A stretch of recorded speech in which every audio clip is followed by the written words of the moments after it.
يوم من الايام قاعد اتصفح بالانترنت بشكل عادي، واجى سؤال ببالي. ما هي قصة ماينكرافت؟ انا ماركو، اليوم راح اقدم لك معلومات وقصة ماينكرافت. اربطوا الأحزمة وحطوا لنا بلايك واشتراك، ويلا يخلونا نبلش المقطع. لمحة عن ماينكرافت. هي لعبة فيديو مغامرات والبقاء على قيد الحياة. أسست عام 2009. عبارة عن لعبة جماعي وفردي، الجماعي اونلاين والفردي اوفلاين، لكن وراها قصة لا يعرفها الجميع. تبدأ القصة عندما دخلت العالم، لقيت نفسي في قرية ولكن فيها بشر، وهذا كان شيء ممتع، لكن لم يتكلمون. فهنا كان السؤال: ما هذا البشر ولماذا لا يتكلمون؟ وكانوا يتكلمون مع بعضهم هيك. وعندما تقرب إليهم يأتي شخص ضخم من الحديد. وهنا كان السؤال: من هذا الشخص ولماذا يدافع عنهم؟ وهنا كان الوقت حتى أبحث عن الأجوبة. أول ما خرجت من القرية ظهر الليل، وهنا كانت رعب القصة، وظهروا وحوش وهياكل عظمية. وفي هذا الوقت جاء الشخص العملاق لقتالهم، وجاء وحش أخضر وانفجر ومات الشخص. ودخلوا الوحوش وغيروا كل البشر إلى هذا الشيء. قررت أهاجر القرية.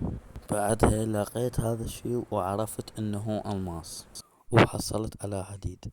عرفت بامكاني اعمل دروع باستخدام هذه الآلة، وكان عندي الكثير من الحديد، فقررت اسوي دروع حديد. وجهزت نفسي حتى اعرف الاجوبة. وانا طالع ابحث عن الاجوبة الاقي كثير كهوف في العالم. دخلت احد الكهوف عسى وان القى اجوبتي. بعد 4 ساعات حصلت على كثير ألماس، لكن ما حصلت على أجوبتي. وانا طالع للعالم لقيت وحش طويل ولونه أسود جدا، فقاتلته وأعطاني عين. وانا طالع حتى أبحث عن الأجوبة لقيت بوابة محطمة، ولقيت الكثير بالأرض من هذا البلوكة. بعدها بلشت بتكسير هذه البلوكات وصلحت البوابة، لكن ما صار أي شيء. بديت ببحث في الجنطة تبعي ولقيت هذا الشيء، وتم انفتحت البوابة. دخلت العالم والعالم كان كلش غريب. بعدين طلعت وحصلت على هاي الأشياء. طبيت على آلة صناعة ولقيت هذا الشيء. بإمكان صناعتها لازم أدمج الغراض اللي جبتها. دمجت الغراض وحصلتها. ضغطت عليها وودتني إلى اتجاه واحد.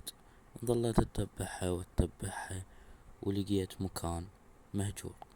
دخلت البوابة، لكن مو مثل ذيك البوابة ماك رجعة بيها. وبعدها لقيت تنين. قاتلت التنين واشتغلت البوابة ورجعت بس للبيت اللي نمت بيه. هل كان هذا حلم؟